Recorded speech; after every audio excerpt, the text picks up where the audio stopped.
이제 그 대외 관계를 볼게요. 그러니까 대외 관계라는 게 무슨 뜻이에요? 대외 관계.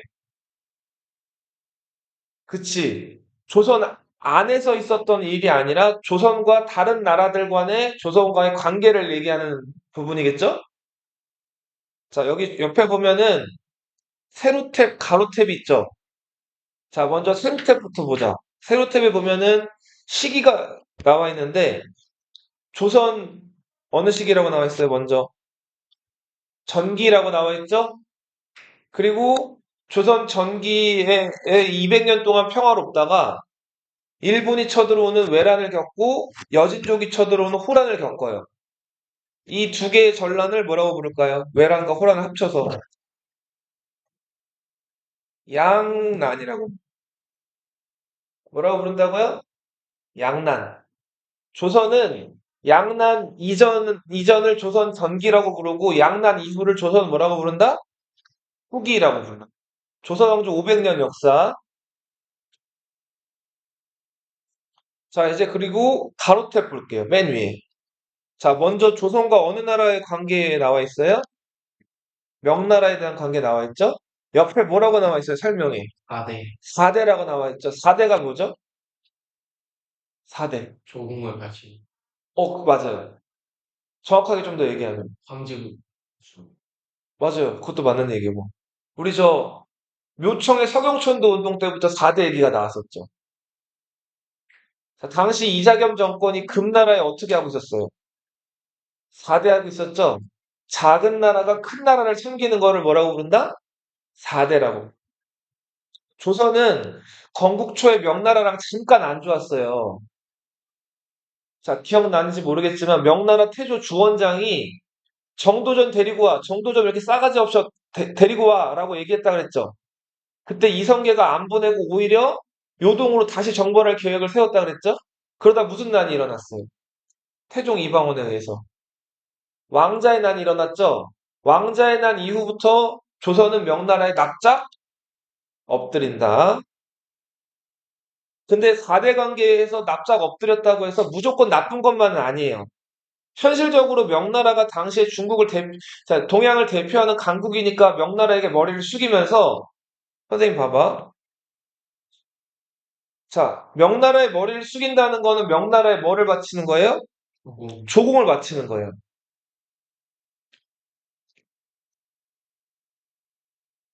자, 근데 우리가 조공을 바치면 명나라는 뭘 해줄까요? 선물주 어, 군사적으로 뭐 지원? 뭐 그런 것도 있고, 너 조선왕 해 하고 조선왕으로 인정을 해준단 말이에요. 명나라 황제가 조선 임금을 조선 왕으로 공식적으로 인정해준다고.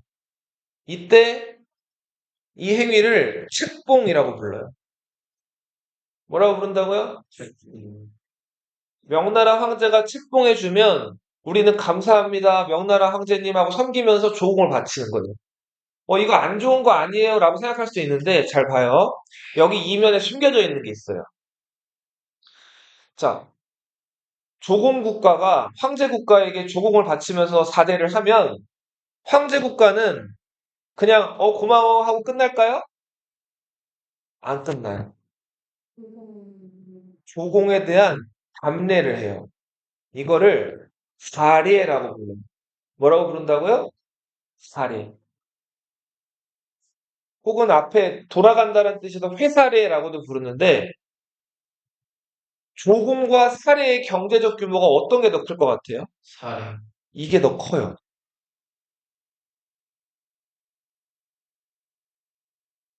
조공이 크다고요? 사례가 크다고요? 사례가 경제적 규모가 커요.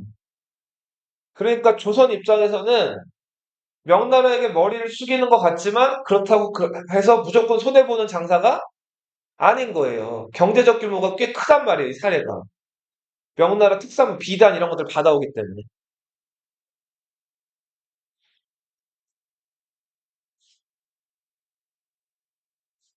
그리고 요렇게 이제 조선 사신들이 명나라 왔다 갔다 할 때, 그 명나라 갔다 오는 길에 명나라 물건 같은 것들을 쓰는단 말이에요.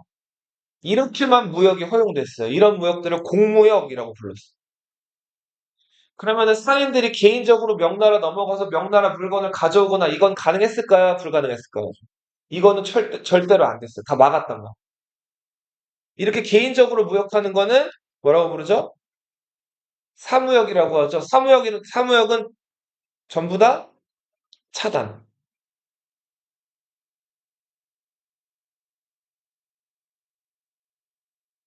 자, 그리고 오른쪽 가로탭 보면 여진족 있죠? 여진족 있고, 일본이 있고, 유구 동남아시아가 있는데, 유구라는 나라는 너희 일본의 오키나와라고 들어봤어요? 일본 저 최남단에 있는 그 섬인데, 이 오키나와가 이 당시에는 일본이 아니었어요. 유구라는 왕국이 있었어요. 예. 근데 나중에 일본이 이 오키나와를 편입을 한 거예요. 메이지 유신 이후에. 근데 이 당시에는 유구라는 나라가 있었는데, 자, 여진, 일본, 유구나 동남아시아 여러 국가들에 대해서는 조선이 어떻게 돼 있다 그래요? 뭐라고 돼 있어요? 조그맣게 뭐라고 써 있어요? 우리 교린이라고 써 있죠. 자, 교린이 무슨 뜻일까요? 교는 사귄다. 린은 이웃이에요.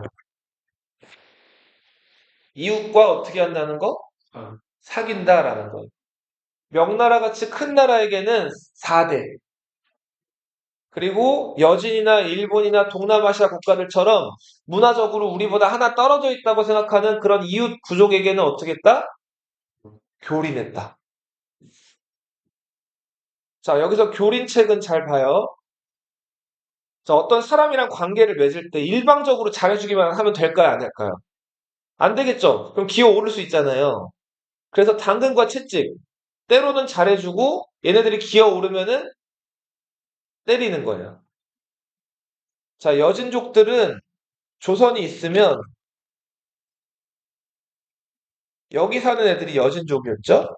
이 여진족들이 조선 사람들한테 와가지고 뭐 식량이나 이런 것들 얻어가기도 하고 무역으로 이제 이런 것들 바꿔가기도 했는데 여진족들은 이제 흩어져 사는데 얘네들이 뭉치면 좀 세진단 말이에요. 뭉쳐가지고 조선 사람들 죽이고 약탈해 가기도 했단 말이에요. 자, 이런 것들이 반복되는데 조선은 여기에 대해서 세게 한번 나가요. 자, 세종대왕 때 여진족들 사는 이곳에다가 뭐를 만들었어요? 먼저 사군을 만들었죠. 네.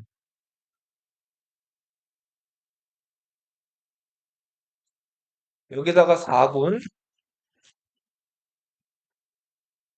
그리고 여기다가 육진을 만들죠. 자, 그러면서 영토를 크게 이제 조선 영토를 확장시킨 사람이 세종대왕이고, 한편으로는 여진족들이 계속 요구해 오니까 여진족들과 그 무역할 수 있는 무역소를 만들어 주기도 해요.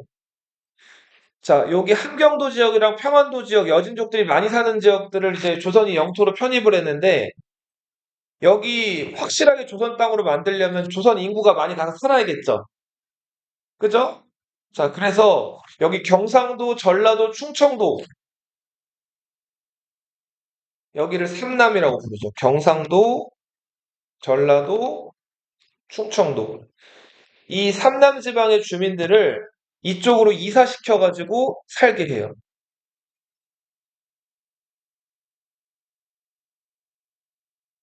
완전히 강제 이주는 아니었고, 가고 싶어 하는 사람들한테 정착 지원금이나 이런 것들을 지원해주면서 이쪽으로 보낸단 말이에요. 자, 그리고 여진족들이 반란을 일으킬 걸 대비해가지고, 말 잘 듣는 여진족들이 있으면 이 지역의 관리로 임명하기도 해요. 자, 이게 토관제도예요. 자, 이렇게 해서 여진족에 대해서 당근과 채찍을 써서 어르고 달랬다. 한편으로는 4군 육진을 개척한 다음에 이 지역을 여진족 사는 지역을 우리 영토로 만들기도 했다는 거. 자, 일본 보세요, 일본. 일본과의 관계. 일본은 고려 말기부터 조선을 계속 괴롭혀 왔죠. 고려 말에 왜구가 창궐해서 이것들 때문에 막 고려가 괴로워했는데, 자, 그래서 조선 초기에 이 일본에 대해서 한번 강경책을 써요. 강경이라는 게 무슨 뜻이에요, 강경? 선생님 봐봐. 강경이 무슨 뜻이에요? 강경. 강경, 이게 무슨 뜻이에요? 강경, 강하게 나간다는 거예요. 세게 나간다는. 강경이 무슨 뜻이라고요? 세게 나간다는. 회유가 무슨 뜻이에요? 이거 지금 앞에서도 강경 회유를 얘기했는데 이걸 모르면은 뭔지 물어보던가 뭔가 이게 리액션이 있어야 될 거 아니에요. 멍하게 있으면 안 돼요. 회유는 뭐예요, 회유? 친하게. 그치, 뭐 그런 뜻이죠. 그러니까 말 안 듣거나 하는 사람들 있으면 달래는 거예요. 이게 회유라고. 자, 먼저 강경책으로 일본에다가 취한 정책은 일본 외구의 속을 어디를 공격했어요? 스시마섬, 대마도를 공격하죠. 세종대왕 즉위하자마자 상왕 태종이 이제 주도해가지고 군사권을 가지고 있던 태종이 주도해서 대마도를 쳐들어갔어요. 자, 이종무란 장군이 대마도를 쳐들어가서 일본 군대를 이제 공격을 해서 많은 전과를 거뒀죠. 그런데 좀 오버했다 그랬죠. 이때 이종무가 어떻게 했어요? 너무 깊숙이 들어가죠. 대마도 지리도 모르는데 산으로 들어갔다가 일본군 기습을 받아가지고 한 번 졌다 그랬죠? 그래서 이종무는 대마도 정벌을 성공한 것처럼 실록에 기록돼 있지만 그 직후에 어떻게 됐다? 유배를 갔다 그랬죠. 회유책. 자, 일본이 대마도를 정벌당하고 나서 이제 아예 그 조선이 일본이랑 교역을 막아버리니까 일본 쪽 입장에서는 되게 무역을 하고 싶은 거예요. 계속 조선 정부에다 요청을 해요. 자, 그래서 조선 정부가 일본의 요구를 일부 들어줘요. 세 개의 항구를 여는데, 자, 여기 부산포. 부산포 어딘지 알죠? 부산포 어디예요? 부산이겠죠, 부산. 연포는 어딜까요? 연포. 여기 다 지역이잖아, 이거. 연포가 어딜까요? 울산이라는 동네. 울산 들어봤어요? 네, 맞아요. 제포는 어딜까, 제포? 창원이라고 들어봤어요? 정확하게 얘기하면은 지금은 창원에 통합된 진해라는 도시가 있거든요. 원래 창원, 마산, 진해 다 다른 도시였는데 마산, 진해가 창원에 통합이 됐어요. 네. 그래서 지금은 창원시 진해구 아마 이렇게 들어갈 텐데 이 제포는 이제 진해 지역이에요. 이 지역을 열어서 무역을 허용을 해줘요. 그리고 일본인들이 이 삼포 지역에서 와가지고 거주할 수 있는 공간이랑 숫자, 그러니까 일본 사람들 몇 명이 와가지고 거주할 수 있는지 그 숫자도 딱 제한을 준단 말이에요. 자, 근데 선생님 봐봐. 사람 욕심이라는 게 끝이 있어요, 없어요? 없죠. 일본인들이 이 부산포, 연포, 제포에서만 무역을 허락했는데, 자, 여기 와서 무역을 해봤는데, 여기 말고 다른 지역 가서도 무역을 하고 싶은 거예요. 그래서 이 지역 왔다가 다른 지역으로 슬그머니 빠져가지고 무역을 하는 경우도 있었고, 자, 그리고 요 부산포, 연포, 제포에 일본인들 아까 머물러도 되는 숫자를 정해줬다 그랬죠, 조선정부에서. 근데 이거를 어기고 일본인들이 점점 많이 들어와서 여기 거주를 하게 된 거예요. 그러니까 일본 사람들이 점점 여기 많이 와서 살게 되니까 조선 정부 입장에서 부담스러웠겠죠. 그래서 이거를 쫓아내고 못 오게 막 이렇게 했단 말이에요. 자, 그랬더니 일본인들이 어떻게 했어요? 전쟁이. 그쵸? 숨겨놨던 무기를 들고 조선인들을 찔러 죽이고 여기서 이제 전쟁을 일으킨 거예요. 자, 이게 삼포외란이에요. 삼포에서 외인들이 일으킨 난리. 이때 이 외인들이 무려 4천 명이 공격해 들어왔다 그래요. 몇 명? 너희 40명, 두 반 40명만 모아놔도 애들 어때요? 바글바글 하죠? 근데 몇 명이 쳐들어왔다고요? 4천 명이 쳐들어오고. 이때 조선 사람들 많이 죽어요. 그래서 관군이 이거를 어렵게 진압을 해요. 자, 그리고 나서 이제 변방에서 문제가 생기면 이런 것들을 준비해야 되는 기구를 만들어요. 여진족과 일본 쳐들어왔을 때 이것들을 준비하기 위해서 만든 기구, 변방에서 무슨 일이 일어났을 때 이걸 준비하기 위한 기구, 뭐가 만들어진다? 자, 비변사는 처음에는 여진족이랑 외구 문제를 해결하기 위해 만들어졌다가 요거 해결되자마자 어떻게 됐을까요? 해산됐어요. 임시위원회였어요. 그런데 40년 있다가 이 삼포 지역에서 일본인들이 다시금 우리 더 많이 거주하게 해줘, 무역 양쪽 늘려줘 하면서 다시 외변을 일으킨단 말이에요. 이게 을묘 외변이에요. 이번에는 7천 명이 와요. 점점 규모가 어떻게 되고 있어요? 거지고. 커지고 있죠? 자, 그러면서 이번에 또 비변사가 만들어지는데, 비변사가 이번에 만들어진 이후로 앞으로 일본이 또 쳐들어올지 모른다 그래가지고 이제 비변사가 없어지질 않아요. 비변사는 이제 나중에 흥선대원군이라는 최고 권력자가 나타날 때까지 계속 남아있게 됩니다. 자, 그런데 이렇게 조선인들을 괴롭히던 일본인들이 한동안 조선을 안 쳐들어와요. 이상하게 그 부산에 있던 일본인들 사는 외관에 있던 일본인들이 다 일본으로 건너가 버렸어요. 이상하죠? 그쵸. 사람들이 갑자기 쑥 다 빠져나가 버린 거예요. 자, 알고 보니까 히데요시라는 사람이 일본의 전국을 통일했죠. 그리고 조선을 침략해 들어오죠.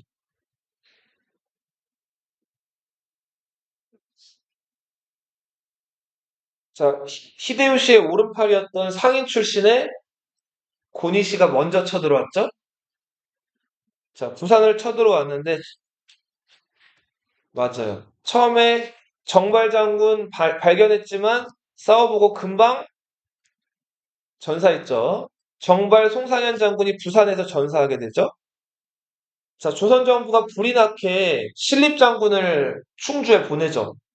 신립 장군은 그 주변에서 모은 병사들에게 이제 그 기마 전술을 통해서 일본 군대 조총을 이제 이기려고 했지만 결국은 탄금대에서 신립 장군이 어떻게 됐어요? 그쵸. 크게 패배했죠. 자, 믿었던 신립 장군이 패배하면서 일본 군대가 한양으로 물밀듯이 들어온단 말이에요. 일본 군대가 부산에서 한양까지 오는데 며칠 걸렸다? 20일 걸렸단 말이에요. 1592년 4월 13일에 일본 군대가 상륙하거든요. 그래서 한양에 언제 들어갔을까요? 1592년 5월 2일에 들어가요. 그럼 며칠, 진짜 딱 20일 걸린 거예요. 한양까지. 자, 이렇게 해서 임진왜란 당시에 육군은 어떻게 돼요? 참패. 예. 계속해서 패배를 하죠. 이때 짜잔. 자, 일본군의 보급선을 치면서 등장했던 우리 수군, 영웅 누구예요?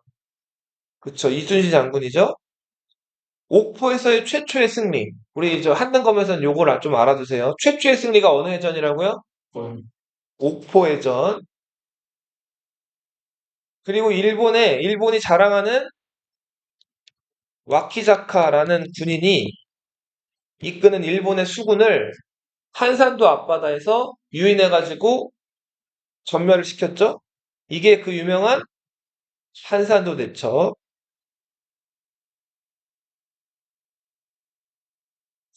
이순신 장군이 요 당시에 거북선이라는 그 배를 선보였는데, 이 거북선이란 배를 이용한 전술, 충파라는 전술이 있죠.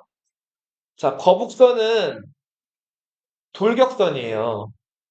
거북선이 되게 그 쇠로 덮어놓은 그 단단한 배란 말이에요. 자, 이 거북선, 그리고 숫자가 그렇게 많지 않아요. 한 5척이었죠. 한산도 대첩배는.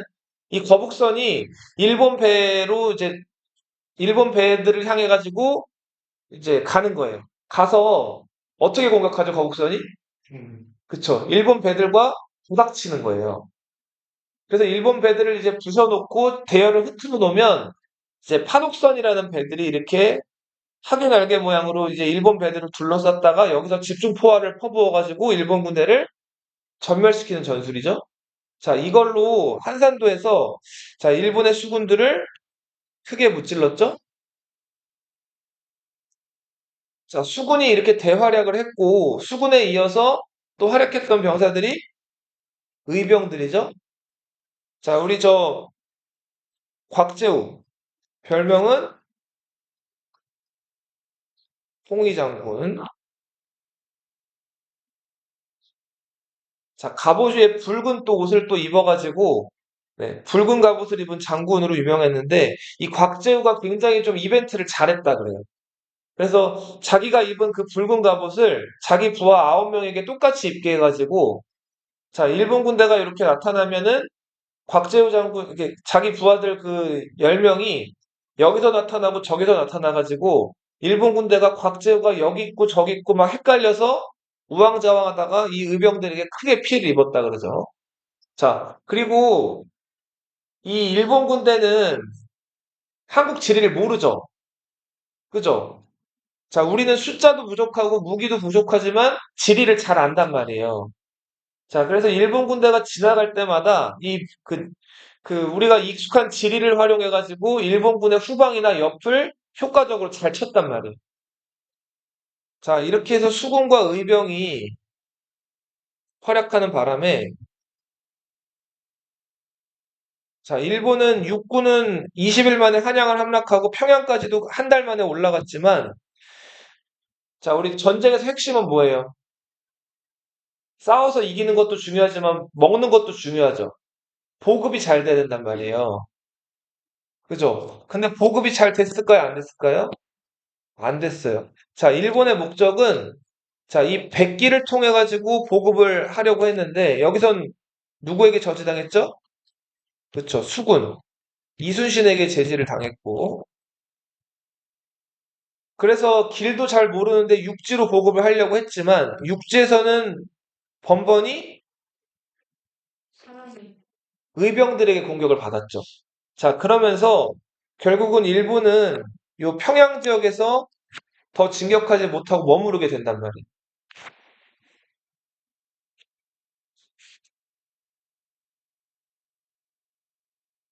자, 그러던 와중에 의주로 몽진을 가 있던 선조가 당시 어느 나라에 명나라의 도움을 요청했죠. 자, 명나라에서는 이 이제 조선의 요청에 대해서 요구를 수락을 했죠. 그래서 명나라 군대 4만 명이 조선에 지원을 오게 되죠.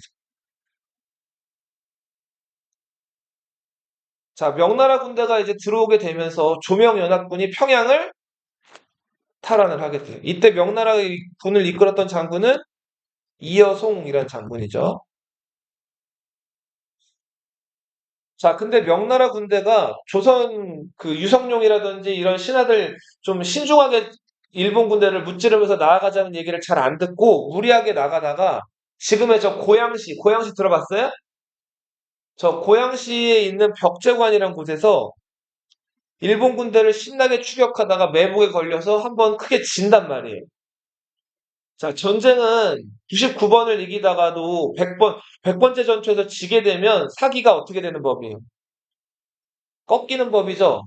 자, 이렇게 고향에서 벽제관에서 패배하게 되면서 자, 조명연합군이 일거에 일본을 쓰러뜨리려던 그런 계획은 그쵸, 이제 수포로 돌아가죠. 그러면서 전쟁은 물고 물리는 공방전으로 전개가 돼요. 자, 명나라 군대가 이제 한양까지 휩쓸고 왔으면 이거에 호응해가지고 같이 한양으로 들어가려고 했던 부대가 있었어요. 그 부대가 지금의 행주대교 근처에서 있었거든요. 그 부대를 이끌던 장군이 어느 장군? 권율 장군이었어요. 자, 권율 장군은 조선 명나라 군대가 이제 한양으로 들어오기만 기다리고 있었는데 조명연합군이 벽제관에서 일본 군대에게 졌다는 거예요. 그리고 한양으로 들어오지를 못하게 된 거예요. 자, 이제 일본 군대는 승세를 찍겠다. 그 행주대교 주변에 있던 권율의 군대를 발견하고 이쪽으로 공격을 해 들어왔어요. 당시 권율의 군대는 3천 명, 이 행주산성을 포위한 일본 군대는 3만 명이었죠. 자, 절체절명의 위기였는데 여기서 조선군이 신무기를 활용해요. 자, 펑 하고 터지는 네, 비격진천례라는 신무기를 활용해가지고 자, 숫자가 10배나 많은 일본 군대를 여기서 무찌르게 되죠. 이게 임진왜란 3대첩 중에 또 하나인 무슨 대첩? 행주대첩이다. 자, 이순신의 한산도 대첩, 그리고 비격진 천례를 활용한 승리, 권율의 행주대첩. 자, 요거는 뭐 안 그리셔도 되고 보세요. 자, 여기 이제 경상도죠? 여기 무슨 도? 전라도죠. 일본 군대가 그 한양 20일 만에 함락한 다음에 손쉽게 조선 점령할 줄 알았는데 명나라 군대가 뜻밖의 지원을 와버렸죠. 전쟁이 물고 물리는 상황이 된 거예요.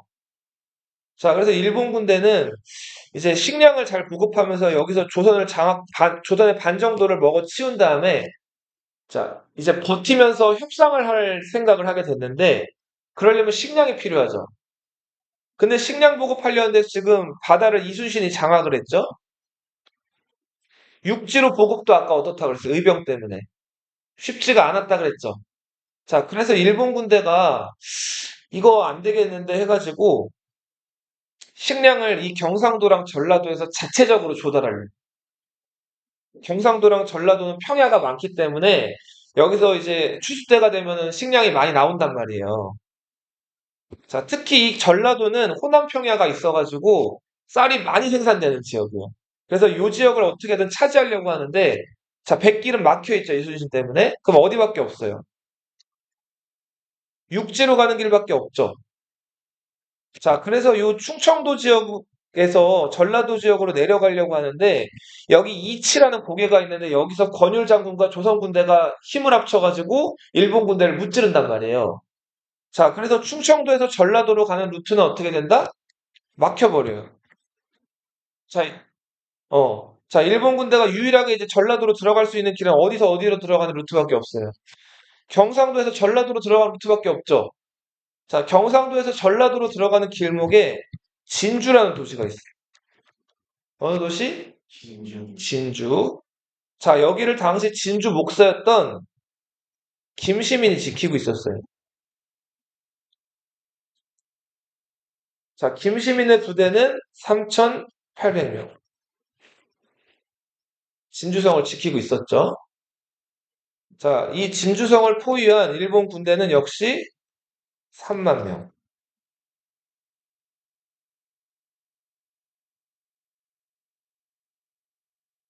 김시민 장군의 뛰어난 지휘와 자, 진주에서 군인들뿐만 아니라 여자, 아이들까지 돌이나 그 성벽 위에서 일본 군대에게 떨어뜨릴 뭐 기름이라든지 여러 가지들을 잘 공급해줘서 이 진주성에서 10일 동안 일본 군대를 잘 막아낸단 말이에요. 자, 그런 상황에서 꺼. 자, 의병들이 이 밖에서 호응을 온단 말이에요. 자, 당시 이 의병을 이끌었던 장군이 홍위 장군 곽재우. 자, 그래서 이 3,800명밖에 안 되는 진주성의 군인들과 백성들이 3만의 일본 군대를 무찔렀어요. 이게 임진왜란 3대첩 중에 마지막 무슨 대첩? 진주대첩입니다. 이순신 하객진 무슨 대첩?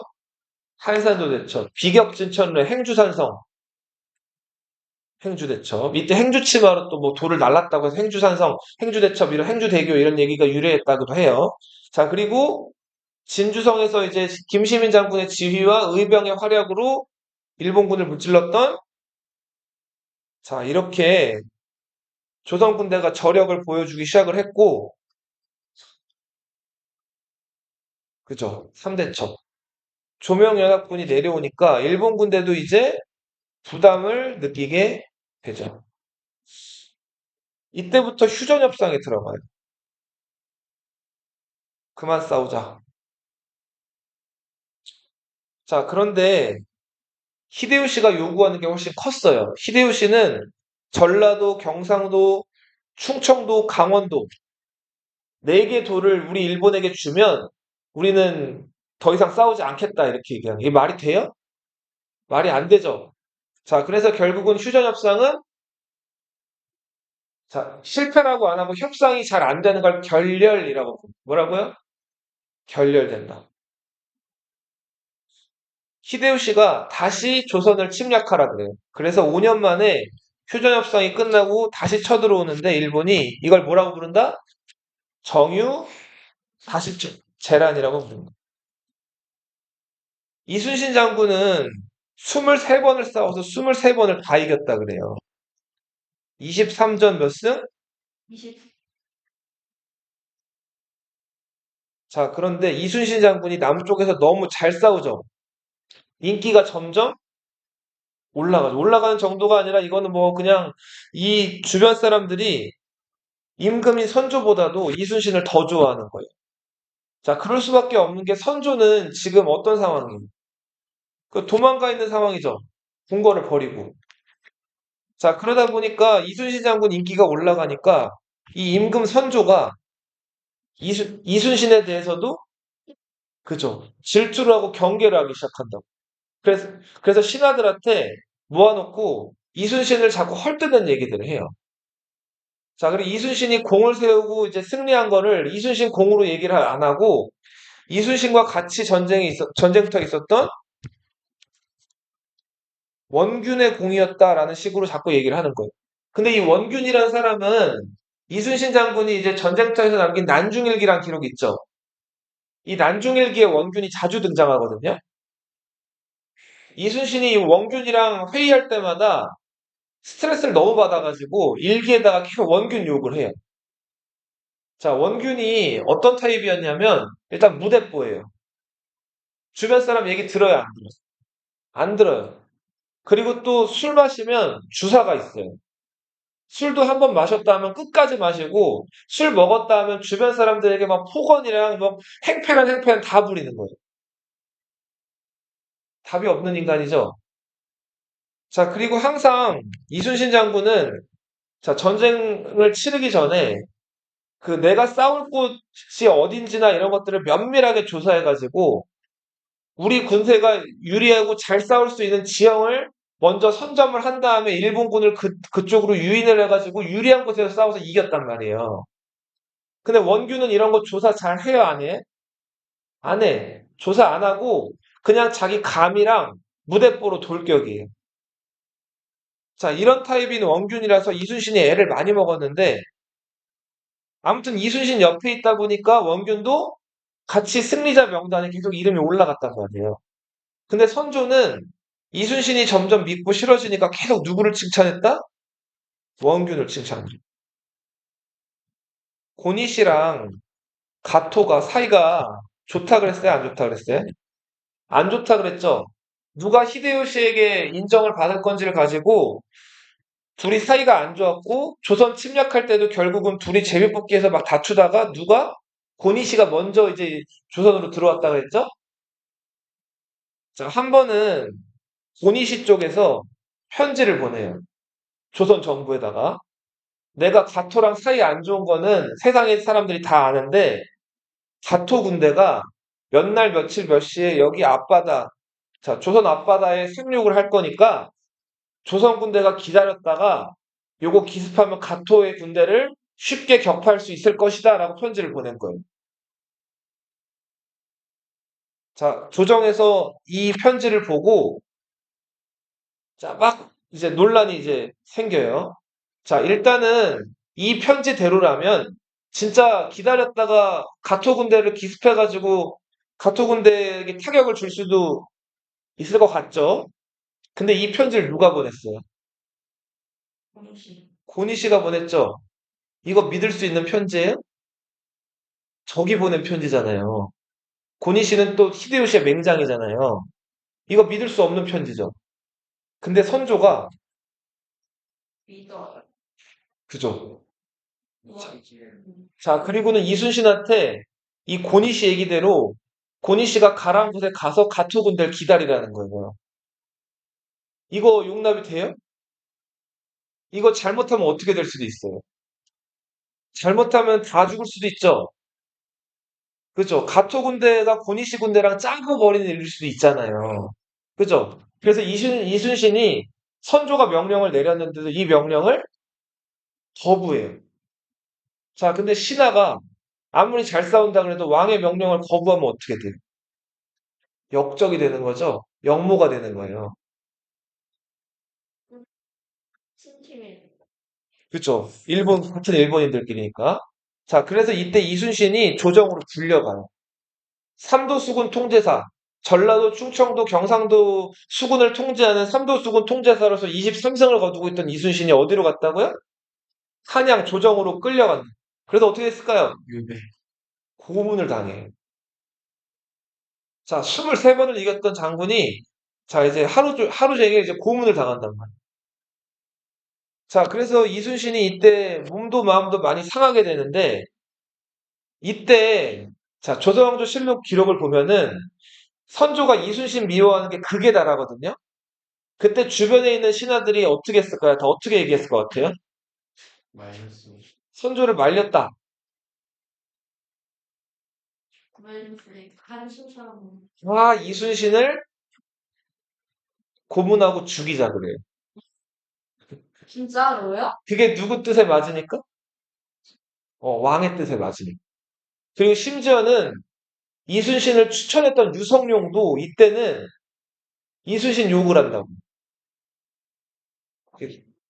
자, 근데 이때 유일하게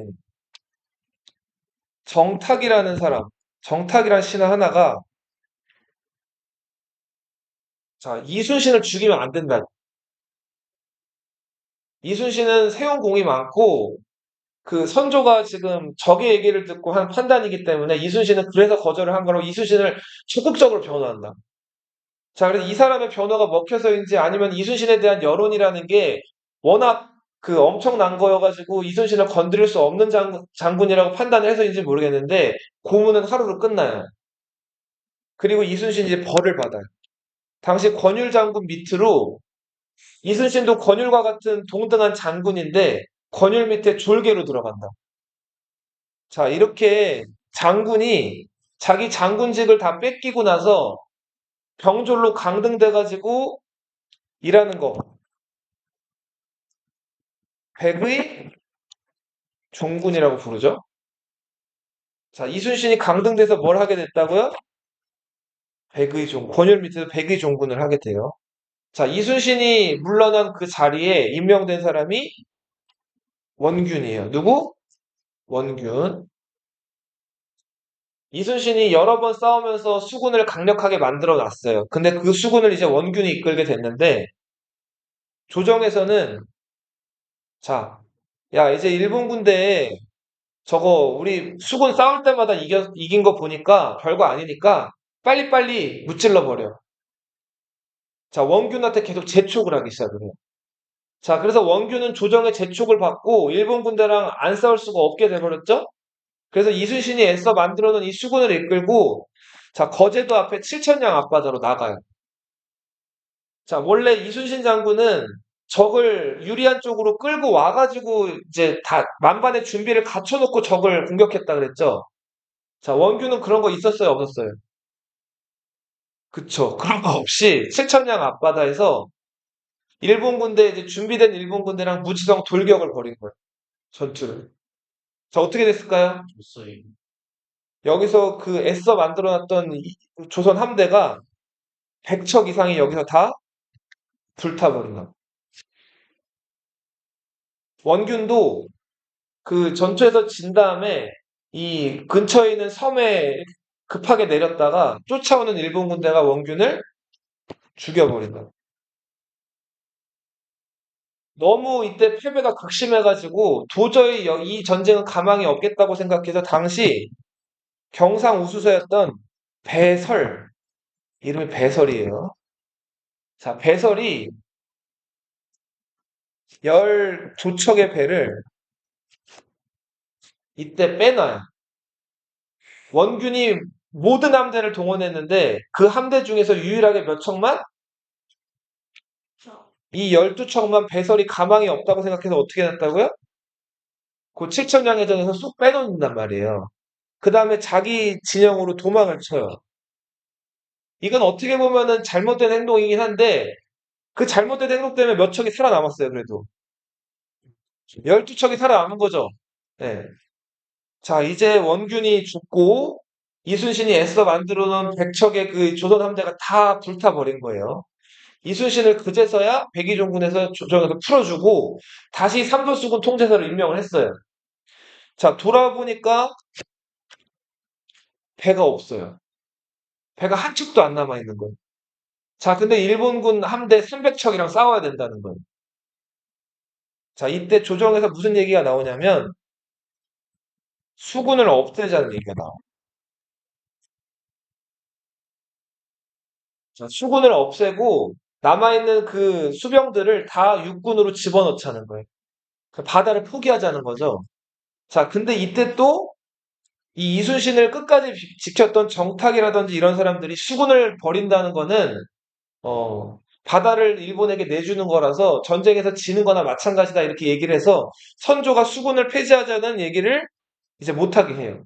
그래서 수군은 폐지가 결국 안 되는데 문제는 이순신 장군이 지금 아무리 뛰어나다 그래도 뭐가 없었죠. 그죠? 근데 이때 경상우수사 배설이 이순신을 찾아와요. 그래서 이제 몇 척의 배가 생긴 거예요. 자, 조정에서 수군 폐지론이 있다는 얘기를 듣고 이순신이 장계를 올리죠. 신에게는 몇 척의 배가 남아 있습니다. 그렇죠. 자, 그리고 일본 군대를 자, 물살이 험한 요 진도가 있는 곳이요. 요 지역으로 유인을 하는데 요 지역이 그 유명한 울돌목이라는 곳이죠.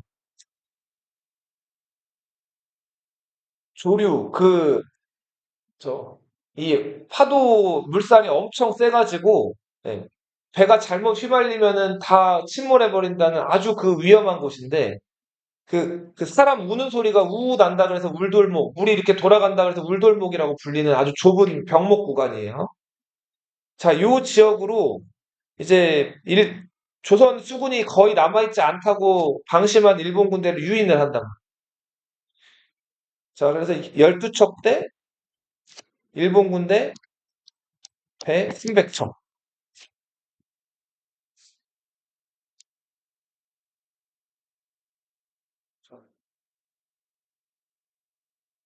보시면은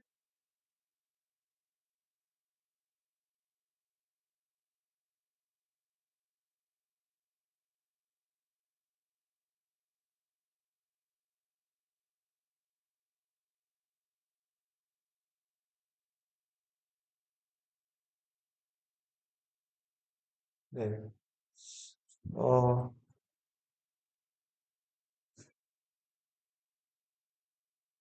이게 이제 그 명량이라는 지역이죠. 자, 여기가 물살이 센 무슨 뭐라고 불린다고요? 울돌목, 진도의 울돌목. 자, 일본 군대가 지금 300척이 왔는데 여길 다 들어올 수가 없어가지고 130여 척만 왔어요. 자, 그리고 이제 너무 숫자가 적으니까 이 어선들 있죠. 물고기 잡이배. 이거를 병선으로 가장해가지고 뒤에다가 배치만 해놓은 거예요. 그리고 진짜 전쟁터에 나선 그 배는 몇 척? 12척이에요, 12척. 자, 이순신의 전략은 요때가 이제 물길이 이렇게 흐르다가 이렇게 바뀌는 시점이었단 말이에요. 그러니까 일본 군대가 신나서 쫓아오다가 물길이 바뀌게 되면서 갑자기 자, 이 조류가 이렇게 흐르게 되면은 이 지금 대열이 다 흐트러지겠죠. 자기들끼리 부딪히고. 이때 공격해 들어가는 게 이순신의 목적이었는데, 자, 그 전에 조류가 바뀌기 전에 일본 군대를 유인하기 위해서, 자, 일본 군대랑 맞서서 여기서 좀 포탄도 싸움을 하고 뭐 사격도 하면서 여기서 좀 버티기로 장군들이랑 계획을 했단 말이에요.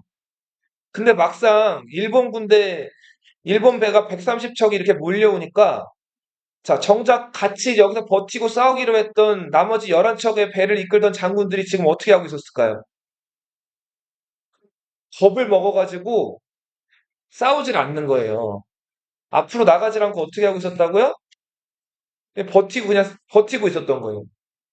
자, 그래서 이 12척 중에서 누구 배만 나와 있는 거예요, 지금. 이순신 장군 배만 혼자 나와 있었던 거예요. 자, 그래서 여기 앞에 있던 이 일본 군대가 이 조총이랑 화포로 여기 이순신 장군 배를 정말 집중 사격을 해요. 자, 이걸 나눠 맞을 거를 어떻게 한 거예요? 혼자 다 맞은 거예요. 일부러 다른 배를 네. 자, 이 배들은 겁이 나가지고 앞으로 나오지를 않았다고. 자, 그러다가 이때 마침 한참 버티고 있을 때 조류가 어떻게 됐을까요? 바뀌어요. 자, 이렇게 잘 흐르던 조류가 이렇게 바뀌게 되면서 일본 배들이 서로 부딪히고 막 어그러지기 시작해. 자, 그제서야 이제 이순신 장군이 공격 명령을 내리게 되고 뒤에 있던 11척이 이순신 장군과 함께 공격해 들어가게 되죠. 자, 이렇게 해서 일본 군대가 막 서로 뒤섞이고 뒤엉키고 이렇게 해서 조선 군대에게 대패하고 다 달아나거나 침몰되게 된다. 자, 이게 해전사의 길이 남을 명량 해전이에요. 하늘이 도왔다고 하죠. 12척으로 133척. 그죠? 그 배들을 침몰을 시킨 거예요. 자, 이제 일본 군대는 완전히 이순신 장군이랑 물 위에서는 싸울 의지를 상실을 했고, 때마침 도요토미 히데요시가 병이 들어서 죽죠. 히데요시가 죽으면서 마지막으로 남긴 유언. 조선에서 철수해라. 자, 이렇게 해서 일본 군대가 체계적으로 이제 돌아가게 되는데, 이때 일본군 돌아가는 수군을 마지막으로 이순신이 타격을 하죠. 이게 마지막 해전, 무슨 해전? 노량해전이죠. 자, 이렇게까지 끝까지 추격할 필요도 없었는데 이순신이 이제 끝까지 군대를 몰고 일본 그 수군들을 쫓아가죠. 자, 그러다가 적의 충탄 한 발을 이순신 장군이 가슴에 맞죠.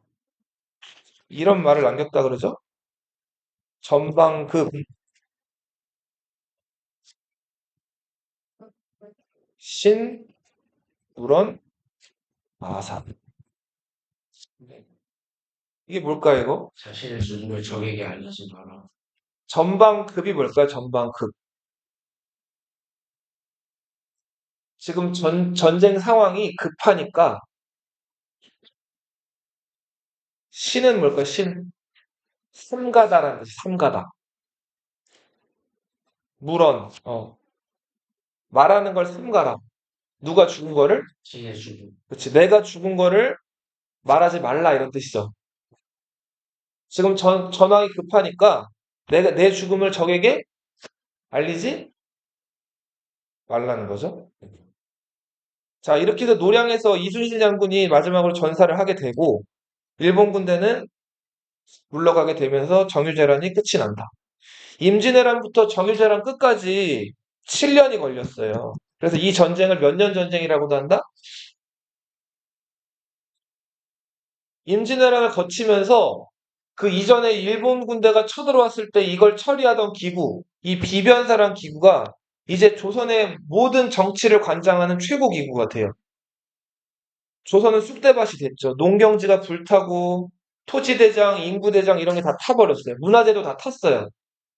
자, 조선시대 태조 이성계부터 선조 때까지 쭉 기록해놓은 이 실록이 자, 대부분 불탔단 말이에요. 선생님 봐봐. 근데 조선시대 사람들은 실록이 중요한 기록이라고 생각을 해가지고 이거를 백업을 해놨어요. 백업이 뭔지 알죠? 그렇죠. 복사를 해놓은 거예요.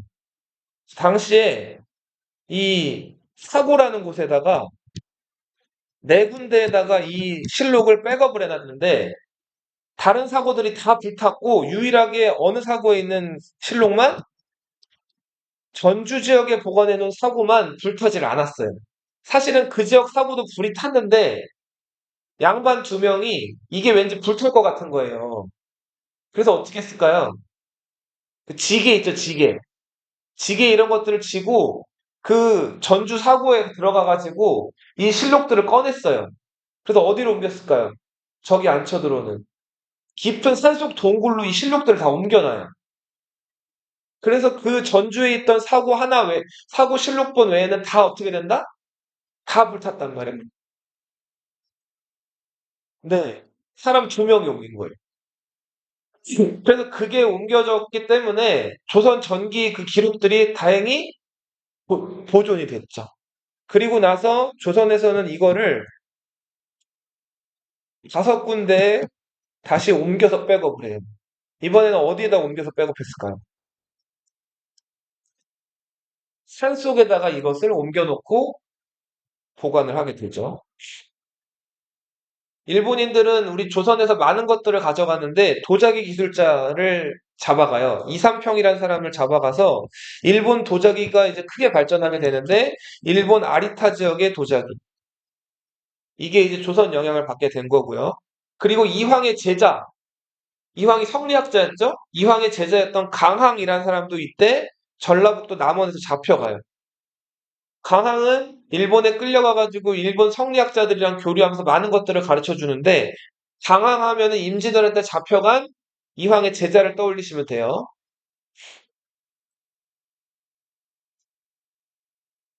자, 그리고 명나라랑 여진족 상황을 좀 볼게요. 명나라는 지금 당시에 명나라 상황도 좋지가 않았는데 조선이 도와달라고 하고 또 일본이 너무 기세 좋게 올라오니까 이걸 내버려두면 안 될 것 같아가지고 무리해 가면서 조선을 도왔어요. 근데 돕고 나서 국력이 어떻게 됐을까요?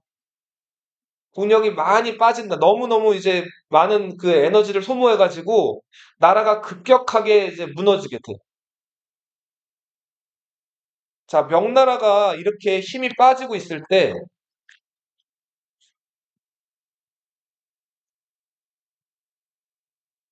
조선은 명나라 못지않게 더 지금 쑥대밭이 됐죠? 일본도 너무 많은 것들을 지금 조선에 쏟아부었기 때문에 힘이 약해졌죠. 그죠? 셋 다 약해졌죠? 그런데 이 전쟁에 휘말리지 않으면서 힘을 그동안 쌓았던 민족이 있죠. 여, 여진족. 이 여진족들이 흩어져 있으면 별게 아닌데 영웅이 등장해가지고 요 지역들을 통일을 한단 말이에요. 자, 그러면서 세워진 나라가 후금이란 나라예요. 그리고 이때부터 여진족들은 자기들을 만주족이라고 부르고 자기들이 사는 이 지역을 뭐라고 부르게 된다? 만주라고 부르게 된다. 자, 만주족이 세운 나라 이름 뭐라고요? 후금. 과거에 여진족이 세운 금나라가 있었죠, 고려시대 때. 그 금나라의 뒤를 잇겠다 그래서 이 만주족이 세운 이 나라 뭐라고 부른다고요? 후금. 후가 뒤후자. 그래서 자, 잠깐 쉬었다 할게요.